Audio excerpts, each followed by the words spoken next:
so embarrassing. Floyd, you're 50 years old. You're a legend in the sport. I've stood up for you in countless interviews. I know life is hard. I know life is expensive. But come on, dude, put your legacy first. Nobody wants to remember you like this. And it gets worse. Your jeweler filed a lawsuit against you in Miami. And many are saying you're gonna have to sell off your assets. I hate seeing this happen, bro. As I've always said, it's hard to make money, but it's even harder to keep it. You say you want to take this sport serious. Then take it serious. What is this? This is not a popularity contest. Oscar de la Hoya has stirred fresh debate after making bold remarks about Floyd Mayweather Jr., suggesting that the boxing icon may have taken heavy financial hits and could even be dealing with serious money troubles. In my entire life, seen somebody truly believe they're absolutely killing it while they're actually doing. Floyd Mayweather Jr., famously nicknamed Money, built his reputation not just on an undefeated record but also by generating massive pay-per-view numbers, placing him among the top earners in sports history. However, since stepping away from professional competition, questions have grown around his extravagant lifestyle and high-risk business decisions. First, your jeweler filed a lawsuit against you in Miami, and many are saying you're gonna have to sell off your. Oscar de la Hoya has also claimed that Mayweather's recent returns to the ring are less about passion and more about financial necessity. He's crawled out of his rock. He needs money. You think he needs money? Absolutely. He's always flossy. It's absolutely, he needs money. You think he's going Once broke? again, come on.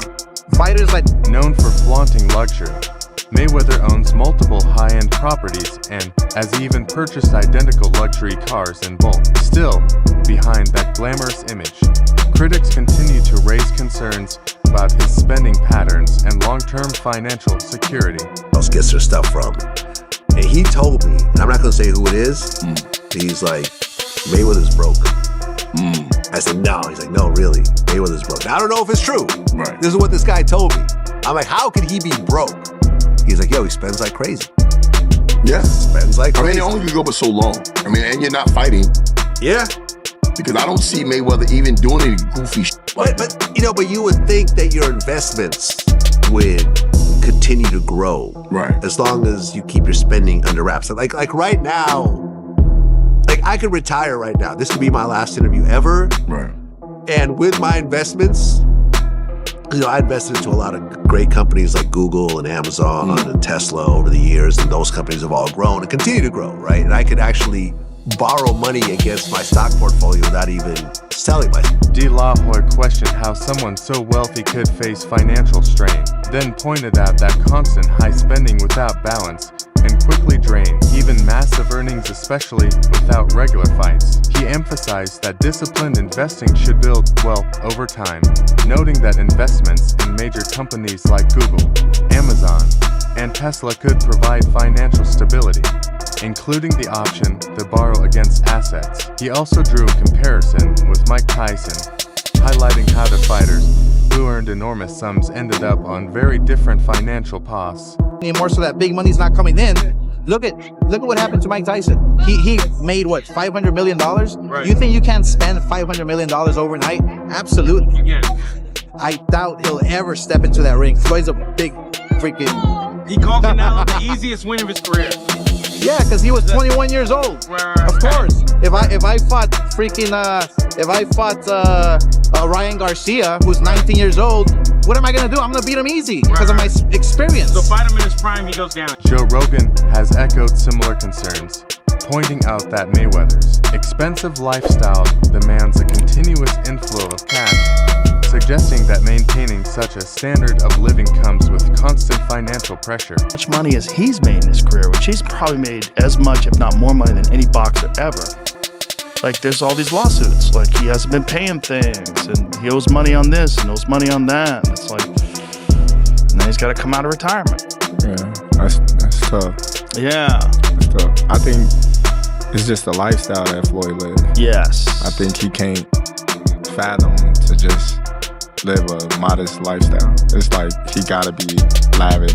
Right. He's got to have those videos where it shows you all the watches, where he opens the case up, you know. All the money. He gotta show that he got $1 million in his backpack. And, you know, he got the latest watch and the latest car, and look what I just bought. And when you get into latest watches and latest cars, you get into that like, boy, that money goes quick. Bugattis are like $3 million. There's watches that are $3-5 million. De La Hoya further criticized Mayweather for not pursuing a rematch with Manny Pacquiao, arguing that protecting an unbeaten record should not come at the expense of genuine competition. Mayweather, Pacquiao, potentially falling apart. I mean, I have to say this, Mayweather, come on, dude. Fight a real fight. You're still trying to protect your O?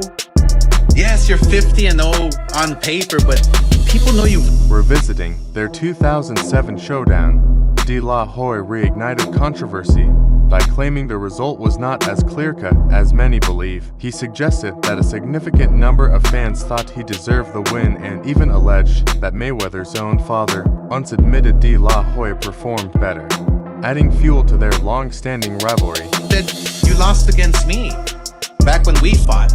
And what's crazy is that people don't know that we had a rematch clause for 1 year. And what do?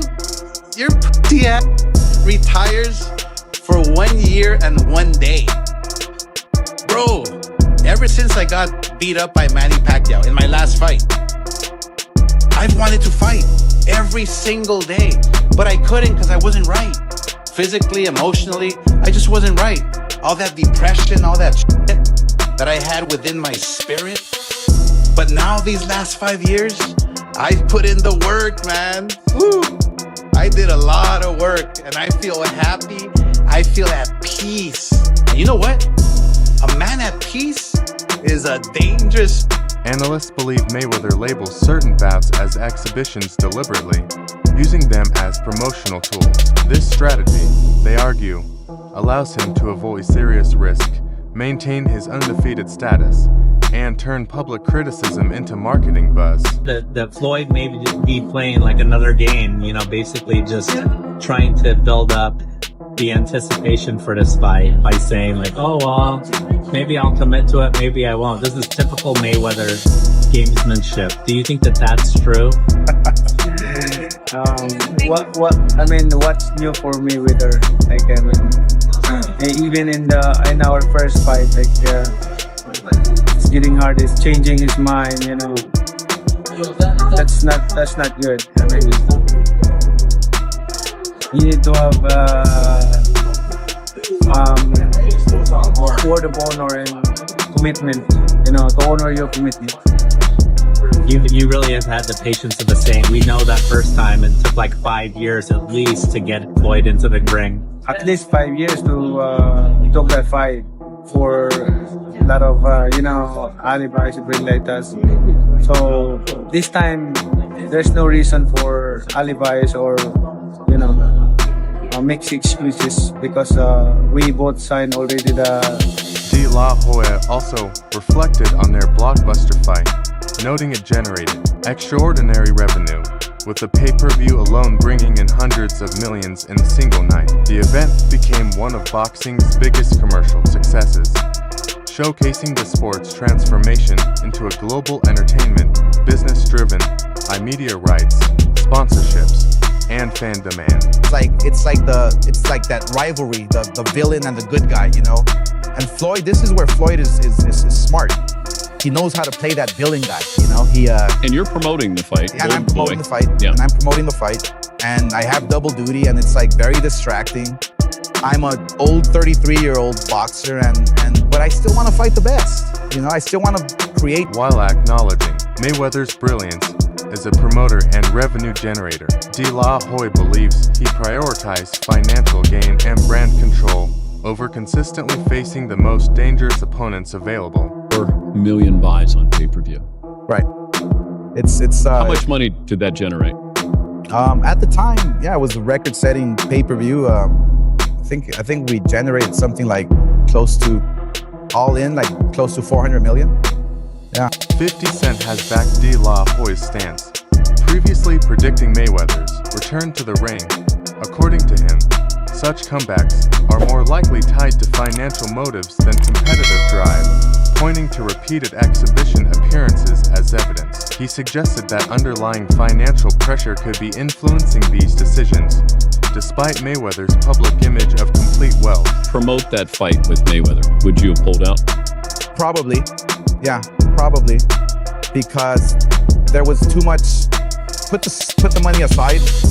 For me, it's about pride. For me, it was about, man, I want to have. Stephen A. Smith has also voiced criticism, arguing that exhibition fights may weaken Mayweather's legacy. He questioned the level of competition in these events, stating they prioritize entertainment and profit over true sporting value, potentially misleading fans about the standards of professional boxing. Despite this, Mayweather continues to draw massive audiences worldwide. Like you make yourself like we got issues over here. He's still the best out there. Until somebody beat him that week. Do you think he should step back in the ring? I think he got to right now because the money going. So the money's really going. Yeah, that's what you think. Is get the money, spend the money. All that money. And then it took been 2 weeks. So is it just his overhead is so high on a day-to-day, month-to-month? Like I don't even want to talk about it. Like with the lifestyle, that money's going. Trust me. Now it's like you call him, he'll be at your local host in a nightclub. Past reports have also highlighted Mayweather's issues with the Internal Revenue Service, including significant tax liabilities dating back years. One widely discussed case involved a multi-million-dollar bill linked to a highly profitable year, raising concerns about financial management. More recent filings have suggested that disputes over taxes may still be ongoing. Money. You're never gonna stop making money. Very, very few people on the planet know how to make money like you know how to make money. But some of this stuff has got to stop. You want to get Conor McGregor in the ring for an exhibition match? All right, that's fine. Conor sold that. It was great marketing.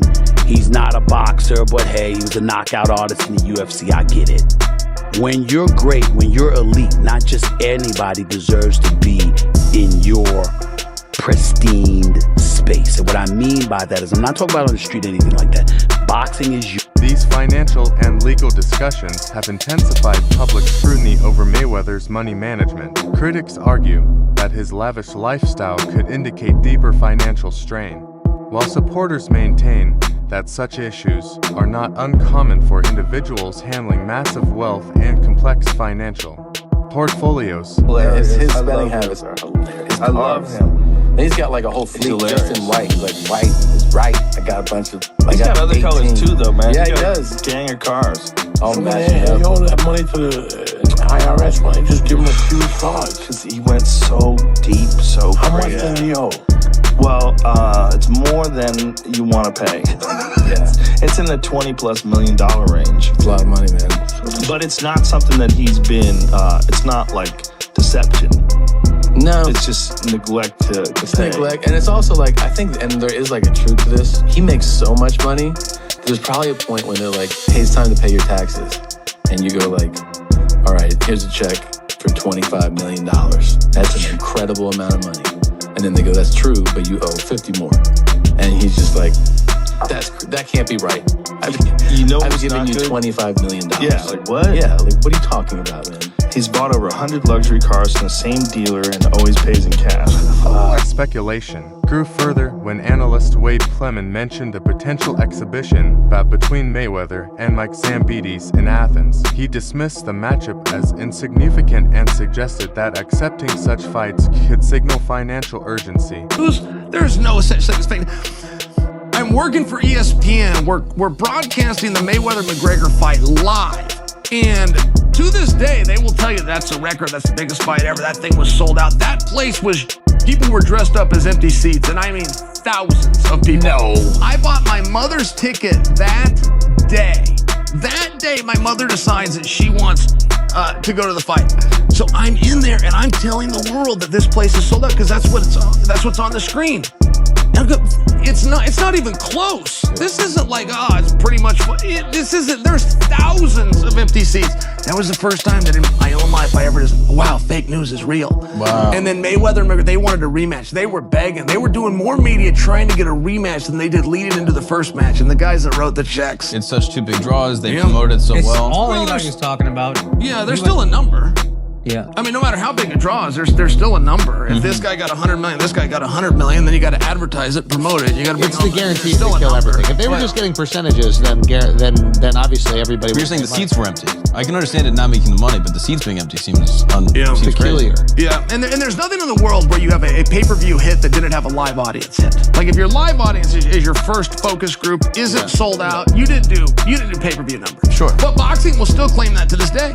They still to this day claim that that's number one. And if you want to be the biggest pay-per-view in boxing history, all you have to do. De La Hoya also accused Mayweather of hypocrisy, pointing out that while he criticizes fighters like Ryan Garcia for engaging with influencer culture, he himself benefits from similar audiences in his post-retirement career. He argued that this shift toward entertainment-driven events has altered boxing's traditional values.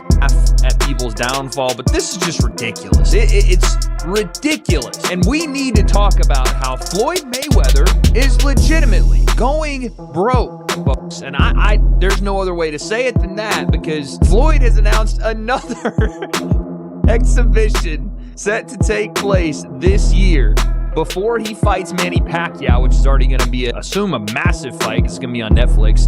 He has an exhibition with Mike Tyson planned in April or May, and now he has a fight against Greek kickboxer and martial artist Mike Zambides. I don't even know what to say about any of this. It's going to be in June, it's in Athens, Greece, and it's the third fight of the year for a Floyd Mayweather that is clearly going broke. And it's not just, and if you guys didn't see the video I did talking about Floyd coming back to fight Mike, this is not me sensationalizing. So what's your take on Mayweather's financial decisions being misunderstood? Or do these criticisms reflect a deeper reality? Share your thoughts below.